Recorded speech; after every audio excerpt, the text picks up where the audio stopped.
They weaponize your compassion. They make you feel guilty for having needs of your own. They turn your genuine concern into their ammunition, using the very care you offered them as proof of how much they are owed and how little you have given. And they do it so naturally, so consistently, so seamlessly woven into every interaction you have ever had with them, that you start to wonder, quietly, privately, in moments you would never say out loud, if maybe they are right, if maybe you really are the problem, if maybe you really have been as selfish and uncaring and difficult as they seem to genuinely believe you are. That wondering is not a sign of weakness.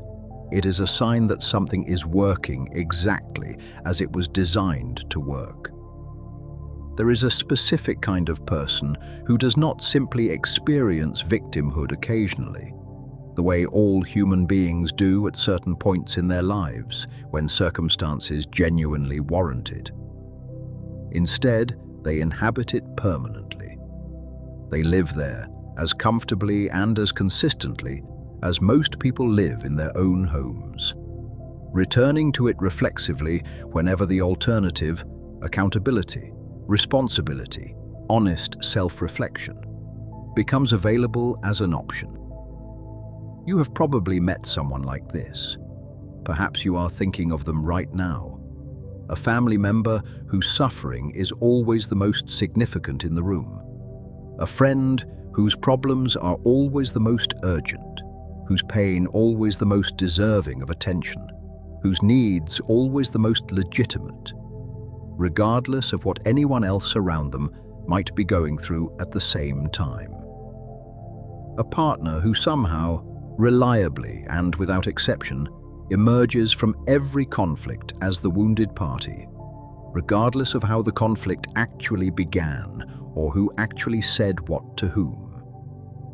What this audiobook is going to give you is something most people in these relationships desperately need and almost never receive. A clear, honest, psychologically grounded explanation of what is actually happening. Why certain people relate to the world this way. What it costs the people around them. And most importantly, how to protect yourself without losing your compassion in the process. Because understanding this pattern does not make you cynical, it makes you free. Chapter 1. What chronic victim mentality actually is.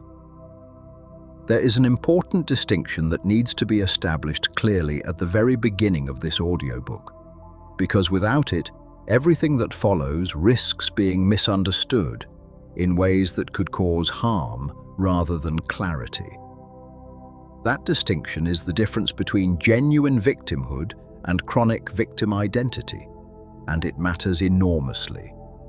Genuine victimhood is real. People are genuinely hurt, genuinely wronged, genuinely treated unfairly by circumstances and by other people, sometimes in ways that are severe and lasting, and deserve every ounce of compassion and support that can be offered. Being a victim of something is a real human experience that deserves to be taken seriously, validated fully, and met with care rather than suspicion. Chronic victim identity is something categorically different. It is not about what has happened to a person. It is about how a person has organized their entire sense of self around the narrative of being wronged, regardless of what is actually happening in the present moment.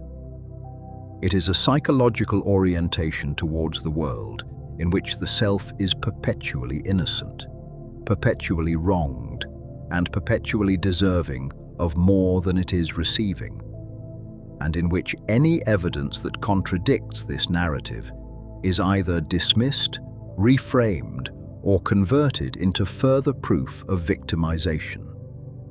The person with chronic victim identity does not choose this consciously in most cases.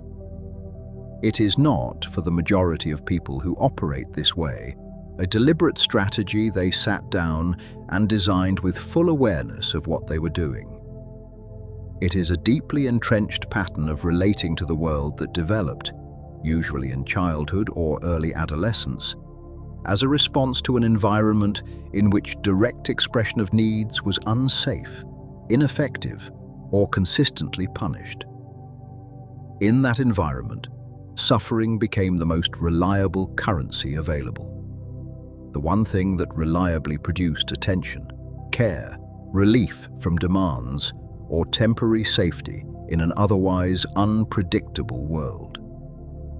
The pattern that was adaptive then has calcified into something that operates automatically now, long after the original environment that created it has changed or disappeared entirely.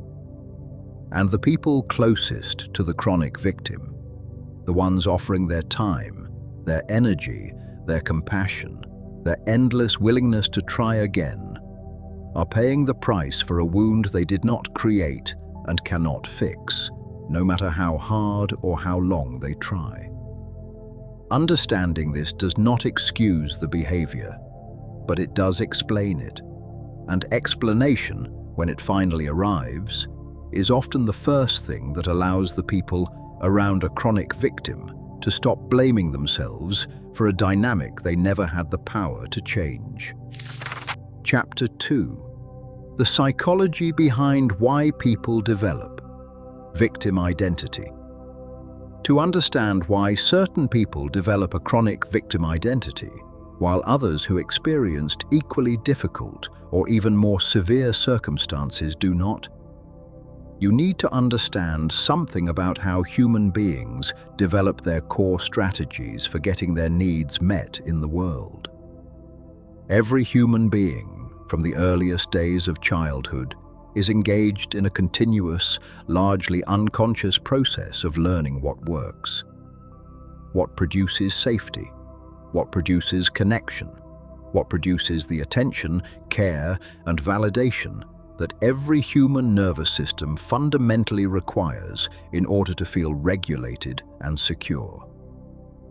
This learning happens before language, before conscious reasoning, before any capacity for reflection on what is being learned or why. In environments where direct expression of needs is met with consistent warmth and responsiveness, children learn that their needs are legitimate, that expressing them is safe, and that the people around them can be trusted to respond. They develop what psychologists call secure attachment, a fundamental confidence in their own worth and in the reliability of others. But in environments where direct expression of needs is met with inconsistency, dismissal, punishment, or exploitation, children learn something very different. They learn that their needs, expressed directly, are dangerous, that wanting something openly invites rejection, ridicule, or retaliation, that the direct path to getting what they need is blocked and they must find another way around. For some children in these environments, suffering becomes that other way. They discover, through trial and repetition, that presenting themselves as hurt, helpless, or wronged produces results that direct requesting never could. A parent who ignored a direct request for comfort might respond to tears. A sibling who dismissed a direct complaint might back down when the suffering became visible and undeniable. The lesson absorbed is not articulated consciously. It is felt. Suffering gets needs met. Victimhood produces care. Helplessness generates assistance. And this lesson, absorbed deeply enough and reinforced consistently enough across enough early experiences, becomes the template through which all future relationships are navigated, long after the person has left the environment that originally required it. This is not manipulation in the conscious, strategic sense that word usually implies. For many chronic victims, it is the only relational language they have ever known.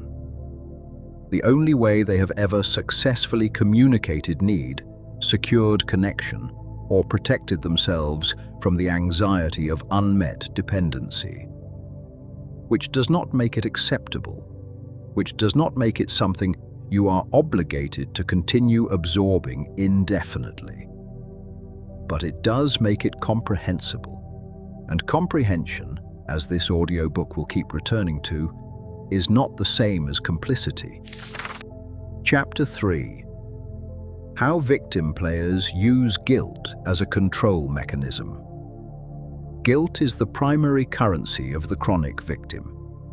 Not because they have consciously chosen it as a tool, though in some cases the usage does become increasingly deliberate over time as the person learns how reliably it works. But because guilt is the natural, almost inevitable response that empathic people feel when confronted with someone who appears to be suffering as a result of their actions.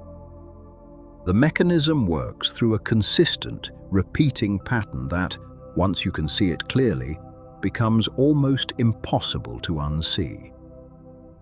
It begins with a situation in which the chronic victim experiences something they interpret as a slight, a disappointment, or an injustice, which can range from something genuinely significant to something so minor that most people in the same situation would not register it as a problem at all. You did this. You caused this. You are the reason I am feeling this way. The empathic person receiving this communication does not immediately question the accuracy of the accusation. Instead, they feel.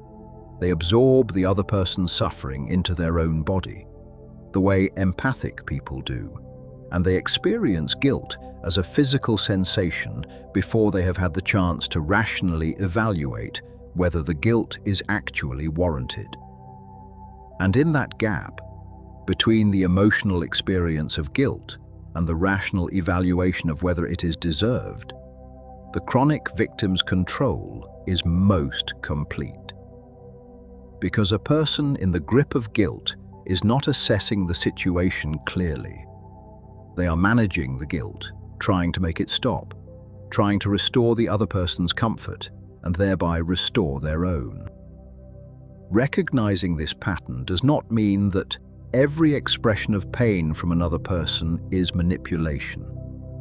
It means learning to pause in that gap between feeling guilt and acting on it. Long enough to ask one honest question: is this guilt proportionate to what I actually did? Or is it a response to the way this situation is being presented to me? That pause, practiced consistently over time, is one of the most powerful protective tools available to anyone navigating a relationship with a chronic victim. Chapter 4. The Drama Triangle: Victim, Persecutor, Rescuer.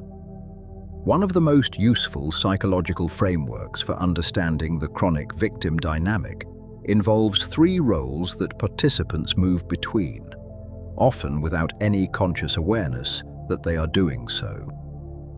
The victim, who experiences themselves as helpless, wronged, and deserving of rescue. The persecutor, who is cast, fairly or unfairly, as the source of the victim's suffering.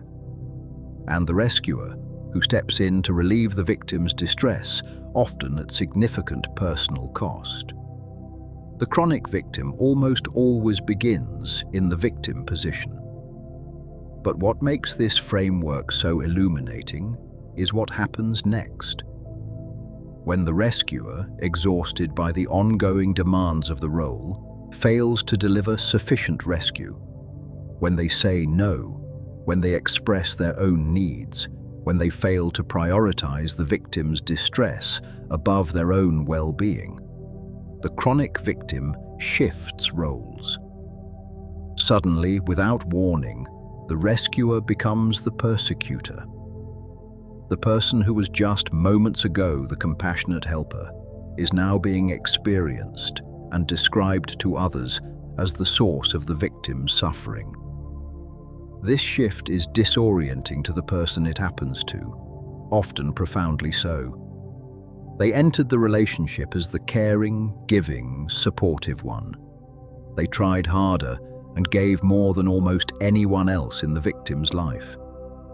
And yet here they are, cast as the villain in a story they barely recognize, accused of cruelties they do not remember committing, responsible for a suffering they cannot understand how they caused. Understanding this framework does not protect you from ever entering it, but it gives you the map that allows you to recognize where you are inside it and to make a conscious choice about whether you want to stay. Chapter 6. The emotional cost to the people around them. There is a specific kind of exhaustion that accumulates in the people closest to a chronic victim that is different in quality from ordinary tiredness or even ordinary emotional burnout.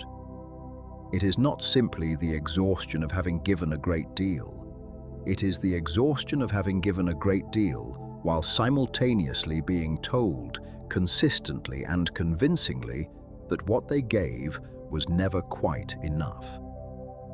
The people closest to chronic victims often describe a creeping sense of inadequacy that has no clear origin point. They cannot identify the moment it began. They only know that somewhere along the way, they started feeling like they were failing at something they could not quite define, falling short of a standard they could not quite locate, disappointing someone whose disappointment never seemed to have a clear or consistent cause. This feeling of perpetual inadequacy is not accidental. It is the natural result of existing in a relationship where the goalposts move consistently and without warning, where nothing given is ever quite sufficient, where gratitude, when it arrives, is always temporary and conditional, always followed eventually by a new need, a new grievance, a new way in which the other person has been let down. The cost extends beyond emotional exhaustion. People in long-term relationships with chronic victims often report a gradual erosion of their own sense of reality. They begin to question their memory of events. They find themselves rehearsing conversations before they have them, calculating in advance which words will be received as attacks and which might be safe enough to actually say out loud. If any of this sounds familiar, if you are reading this and recognizing your own experience in these words, this is the moment to share this audiobook with someone who needs to hear it. Because recognition is the beginning of recovery, and sometimes the most important thing one person can do for another is to say, "What you are experiencing has a name, it makes sense, and it is not your fault." Chapter 7. Why empathic people are most vulnerable to this dynamic. Empathic people are most vulnerable to the chronic victim dynamic for several interconnected reasons that build on each other in ways that are worth understanding clearly. The first is the automatic, involuntary quality of empathic response. When an empathic person encounters someone who is suffering, their nervous system responds before their rational mind has had the opportunity to evaluate the situation. The suffering is felt as real, as urgent, as something that needs to be responded to, regardless of whether it is proportionate to the circumstances or whether the empathic person is actually responsible for it.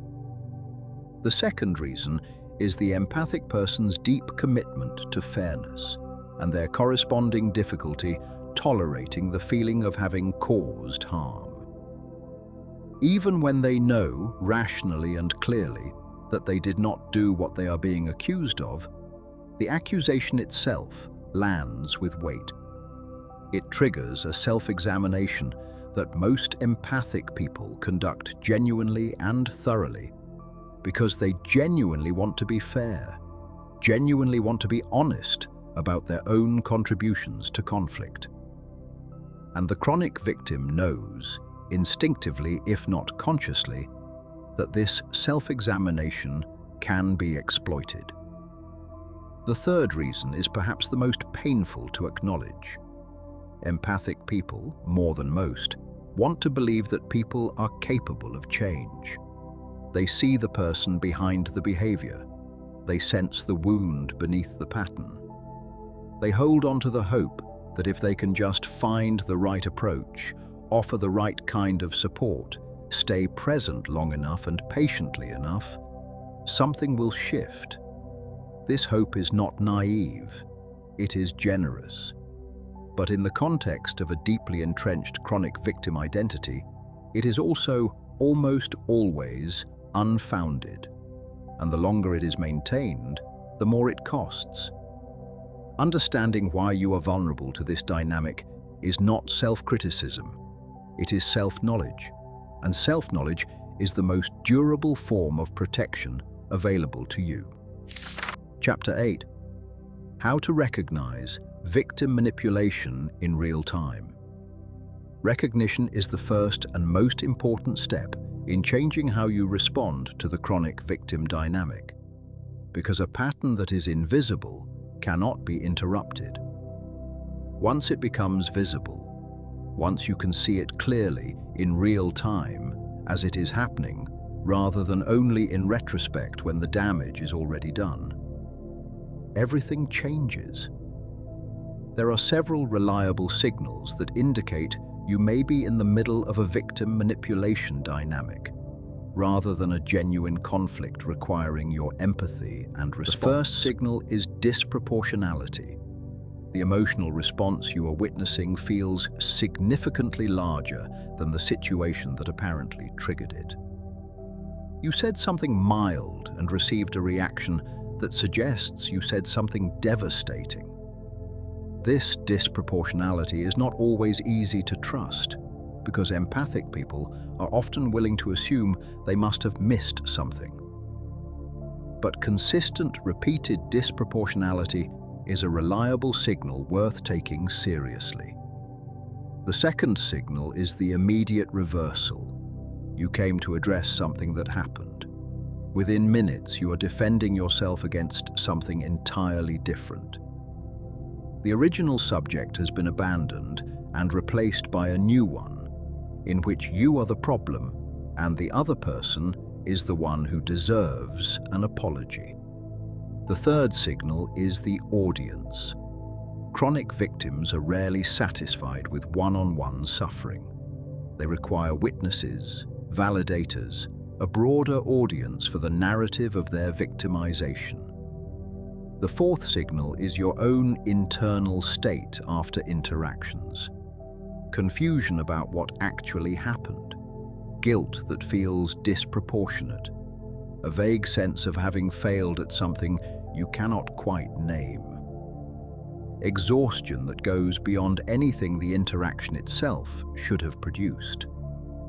Trusting these signals, even when the person presenting the suffering seems entirely sincere, is not cynicism. It is pattern recognition. It is your own hard-won experience speaking, and it deserves to be listened to. Chapter 9. Setting boundaries. With chronic victims without guilt. Setting limits with a chronic victim is one of the most difficult relational tasks available to a human being, and that difficulty deserves to be acknowledged honestly and without minimization before anything else is said about how to do it. It is difficult because the chronic victim's response to any limit, however kindly expressed and however clearly warranted, is almost always suffering. Visible, vocal, deeply felt suffering that is immediately attributed to the limit you just set. You said you cannot talk right now because you have something important to attend to. They are devastated. You declined to take responsibility for something you did not do. They are wounded beyond words. You expressed a need of your own for the first time in longer than you can remember.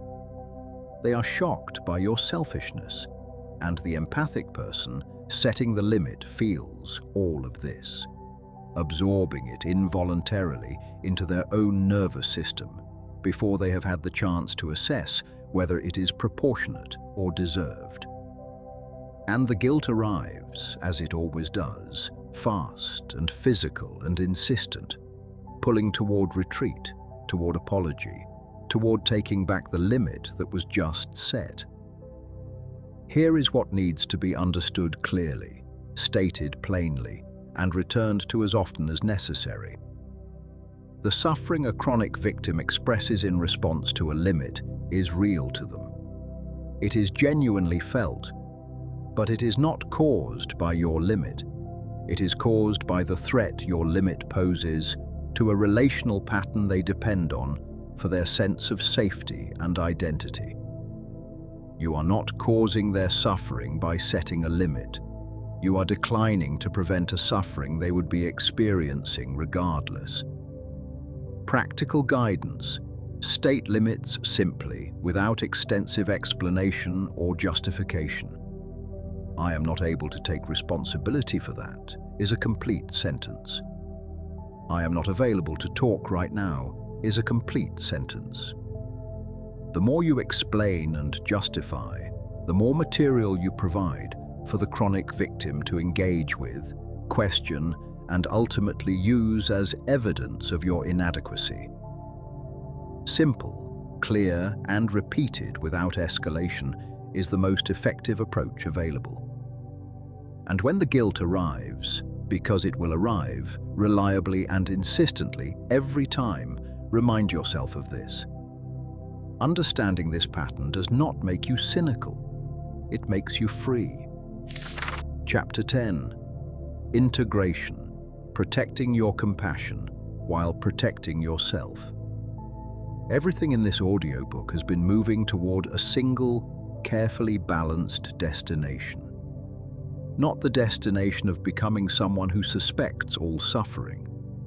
Not the destination of closing yourself off from the genuine pain of other people, because you have learned that pain can sometimes be used manipulatively.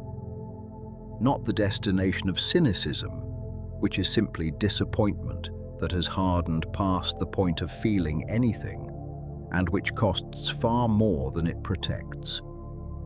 The destination this audiobook has been moving toward is the ability to hold two things simultaneously that most people in these relationships have been told are incompatible: compassion and clarity, care and limits, genuine empathy for another person's pain, and genuine honesty about what that pain is and is not doing in the context of your relationship with them.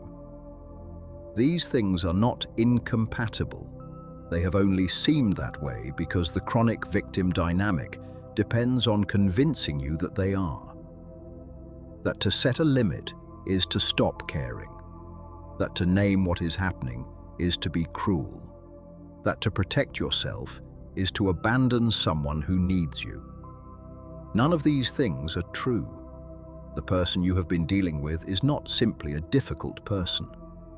They are a person operating from a deeply entrenched pattern that was built, in most cases, long before you arrived in their life, in response to experiences you did not cause and cannot undo. Your compassion for that history is valid. Your understanding of why they operate this way is generous and appropriate. And none of that compassion or understanding obligates you to continue absorbing the cost of a pattern you did not create and cannot fix. You can wish someone well and still step back. You can understand someone's history and still decline to be shaped by it. You can feel genuine compassion for another person's suffering and still refuse to accept responsibility for suffering you did not cause. These are not contradictions. They are the markers of someone who has learned what genuine compassion actually requires. Genuine compassion does not mean absorbing everything. It means seeing clearly, responding honestly, and caring for yourself with the same generosity you have been directing outward for so long. You came to this audiobook carrying something heavy: the confusion of someone who has been made to feel responsible for another person's experience without ever fully understanding how or why.